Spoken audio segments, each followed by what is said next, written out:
Okay, I think we might have finally got this figured out. Let's see here. Okay. Man, that was rough. That was a little rough there. Just trying to get the live stream going, and there was a whole bunch of other things going. Doorbells ringing, phones ringing. The Wirecast was acting shitty, but we passed all that. Let me get this past. Let me get through this Wednesday because I guess something doesn't really want me to do this comic book review on this particular Wednesday, but we're going to get this done, and we're going to start from the top.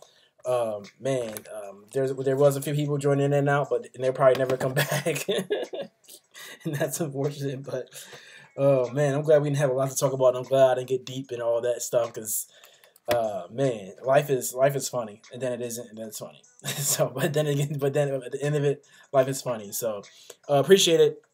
Welcome to the Royal Cheetah Project. To all you people who didn't see all that mess going on before, welcome. And I'm glad. And all the people that were, there will never be now, that's unfortunate. But we got to keep pushing. We got to keep pushing forward. Life isn't pretty. Life isn't perfect.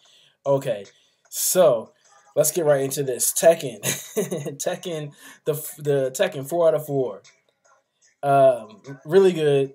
Probably the best one they've done so far, and it's more comic booky as far as a viable story than what they've done previously.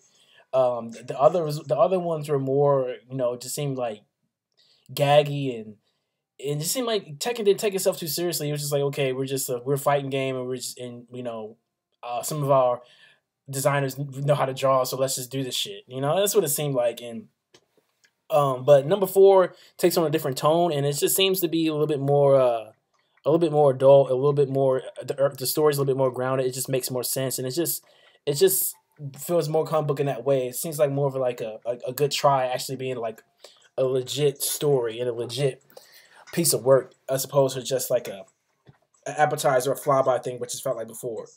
Not that it's a bad thing, but it just didn't take itself too seriously. Here, I'm getting a little bit more attention on everything, so I'm really feeling that. The cover I give a 9 out of 10. This is the Jin Kazama cover. I give that cover a 10 out of 10. I wish I would have got that one, but as I said before, if you're one of the ones that are back for some reason, probably not. There was people snatching stuff all around me at the comic book shop. I was glad to get what I got because there was like 1 issue left of this, 2 issues left of that. So I was in the mix and I got what I wanted. So and some people didn't. So, but I'm unfortunate that I missed that Jin cover because it looks really beast in me. But oh well, there'll be more covers to come. And but that covers a 10 out of 10. But we got this one. But the Paul one's really good. Paul Phoenix. The pencils, the art. I mean the colors, the lines, really good. That could be a 10 out of 10 too. I actually give that some 10 out of 10 too. Just it's really interesting. And then the in-book art, I give it 8 out of 10. It's really colorful, and it's really vibrant, and the characters are doing a lot of movement, and it seems really smooth. It's the best. It's the best thing they've done so far. It's the 4th one is the best one. They went out with a bang. I really appreciate it. And then the writing. The writing is I give the story 8 out of 10 as well. I give the story 8 out of 10 as well. So yeah. So they went out well with Tekken, and I'm glad I jumped onto that. So shout out to the whole Tekken series. I haven't played Tekken 7 yet, but my favorite Tekken, if I haven't said it already, is Tekken 2 and Tekken 3. Other than that, Tekken Dark Resurrection is really good too. So, but I need to get on Tekken 7. Just don't have time for video games. You gotta pick your poisons in this life. You can't do it all, So I'm picking comic books and music and anime. Adding video games to the pot is going. I wouldn't be able to go to work, do my real job or my other job rather. So, anyways, pushing forward, Marvel. We're gonna be in Marvel land for a couple of things here. Generations #1. Shout out to Tony Stark. I'm not exactly sure, how much credit Tony Stark gets or doesn't get, but as I said before in the other streams, the 2 other streams that were fucking up or not fucking up, whatever you want to call it, that's regrettable. But as I said then, Tony Stark seems to be the Kroger version of Batman, the off-brand, the Marvel version of Batman. But Tony Stark is a good character. Iron Man is a really legit character. I mean, as a kid, I was fascinated with Iron Man, but, there was Batman, so it was the point. And then, Iron Man just seemed to have this different characterization is just attitude, you know. But the techie thing is really cool by Iron Man. It's really dope. Um, and I saw this. It was the last one left, and I was like, man, fuck it, I'm gonna try it. I didn't really have that much to talk about as far as the number of issues. So I was like, we're gonna put this in here and see what happens. And I'm glad I did that. Ironheart is the female Iron Man, and she made an appearance in Champions, the last Champions we talked about probably about a month ago. And she's not even just a black superhero, but she's a female black superhero. How about that? And it's Ironheart. And this the cover. Let me say, but they've been doing Generations on. They've been on this Generations kick, and we talked about the Phoenix, Jean Grey, and the Phoenix Generations, but the rest of them we kind of left alone. But here we are at Iron Man and Ironheart. Now this is the cover that we do have, and as you can see, this is pretty legit. Now that's not really much the Iron Man model that I like, but it's still they still get all the essence right about who these characters are. On the cover, man, I really like this cover. That's really made me pick it up. So I give the cover a 9 out of 10. But once you open up this book, you start to see something completely different, and I mean that in a positive way. The art in this book is so unique. I've never seen anything like it. I don't know what do you call this, but and it changes. It metamorphs from different forms as you go along. It's like a spectrum or vibration of colors and pen pressures or pencil pressures that I haven't seen nobody do this stuff in a while. And then not on top of that, the story is super interesting. So this was a great pickup. Not to spoil anything, but Tony Stark is on his fucking Doctor Strange shit somehow or another. They really don't give me a backstory on that, but Tony Stark has pretty much solved all the world's problems at this point, and he's just like this sage or this like demigod, and he killed the internet, but in this sense, it's a really good thing. And he made this pact with aliens, or he established these relationships with aliens that were beneficial for the humans going forward. So it was just like, it's crazy. This story is crazy, and the arts and it has the art to match. So if you can, Generations #1, Ironheart and Iron Man is really really legit for a few reasons, man. I'm fucking with this the long way.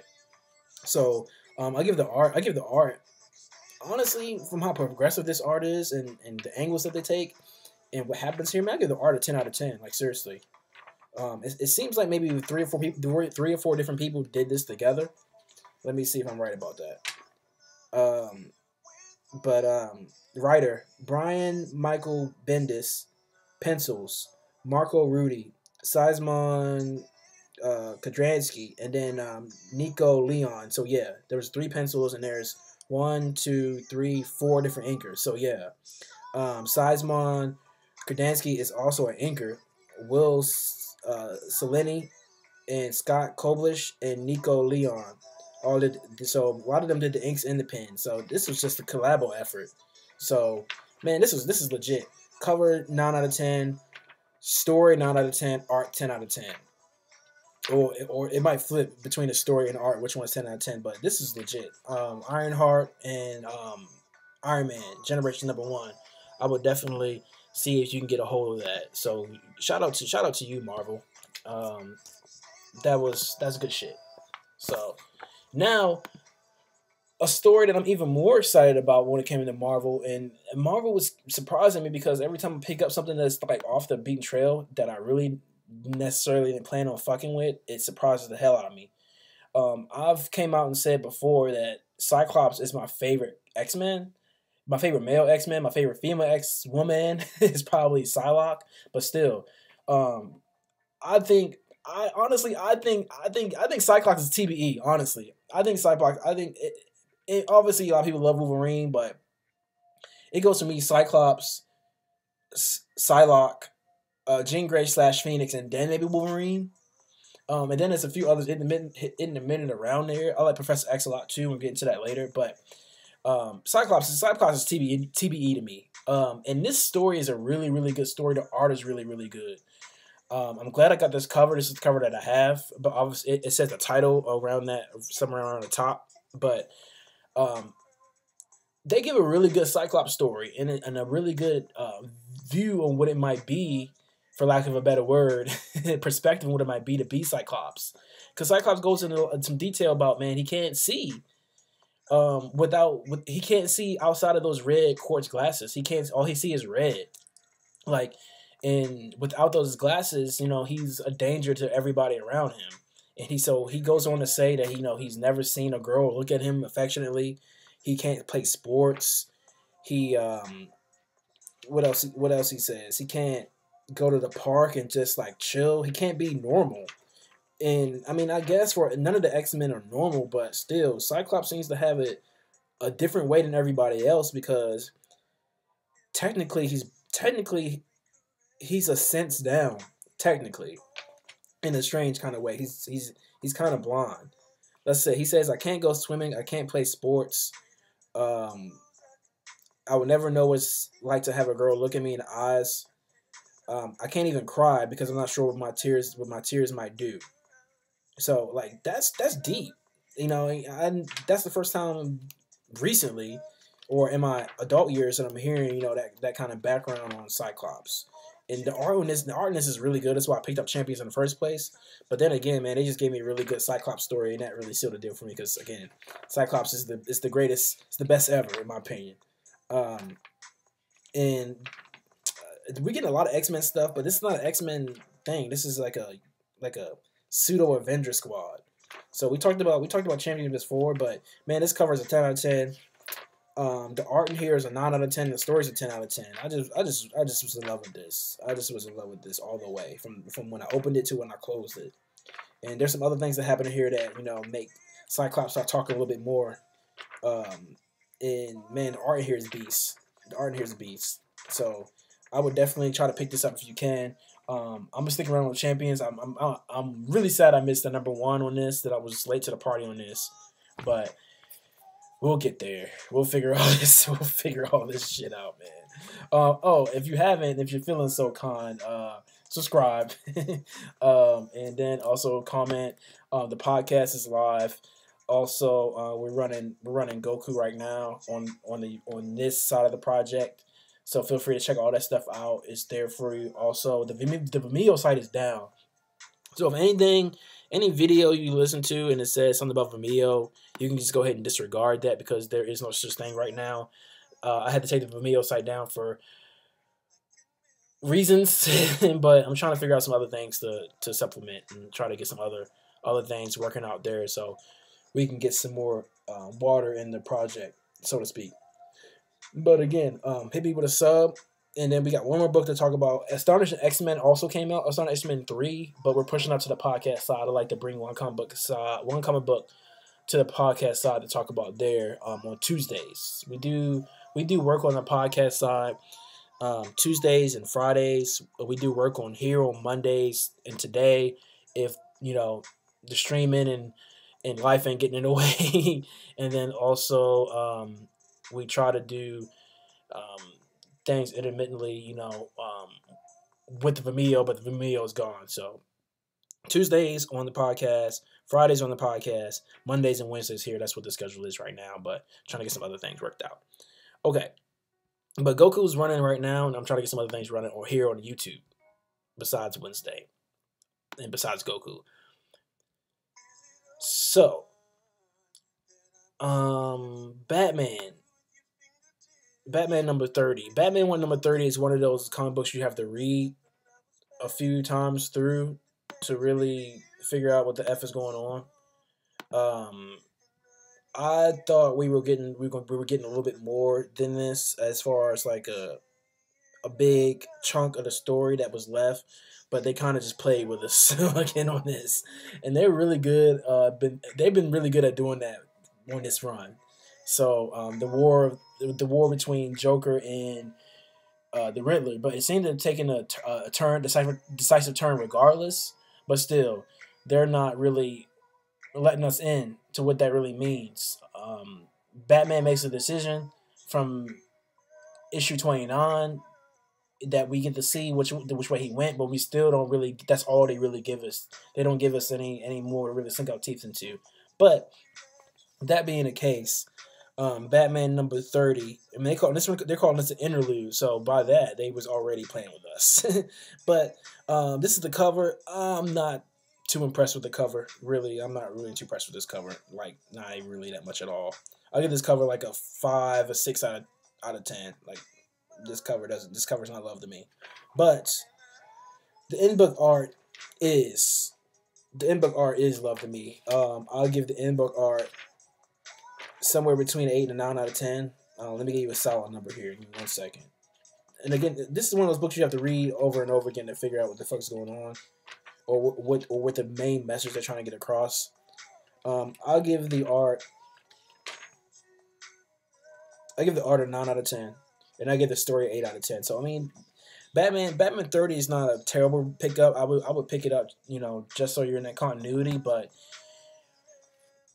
Are you going to miss something really big? Maybe, because it might be hidden in some kind of subtext or one of the big jokes that they're running in this. So I don't know, but as far as the main chunk of a story and a main piece of history, I don't think you're missing anything on this particular issue. But still, I picked it up because it was on the pull list. So, and we're looking forward to see what happens with this definitively.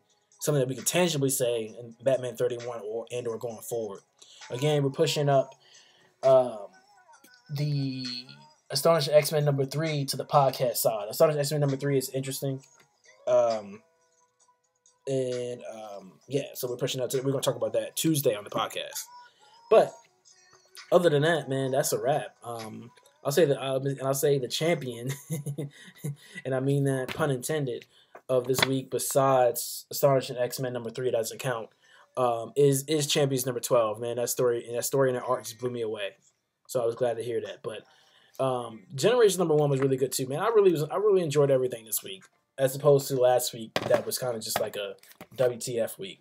So, man, I'm sorry about all the foolishness between the streamings and all that stuff. But man, that's life. We'll just see what happens going forward with everything. I feel like there is something here, but I just have to dig a little bit more and and keep pushing forward and put my head down and see how else we can level up the mission here. But to the one person that's watching right now, thank you so much for sticking out and listening to me talk on comic books. Just trying to get the mind off of the negative things that's going on in the world and get people focused on leveling up the right way, natural highs, mercy. Things of that nature. So we are pushing forward for more things that's going to happen here on the project. And thank you so much. We are going to get out of here. Again, subscribe if you haven't. The podcast is where it's at. And then also hit me up on Twitter, Google Plus. Everything should be linked up on your respective episodes. Check out the Goku stuff. And then also just let me know. Email, Twitter, whatever you need to do, just let me know how things are going for you, how you feel about the project so far, and and how we can level up. It's all about getting everybody up there as far as natural highs and their mentality and their fitness in every sense, physicality, mentally, and spiritually. So I'm here for you. Let me know.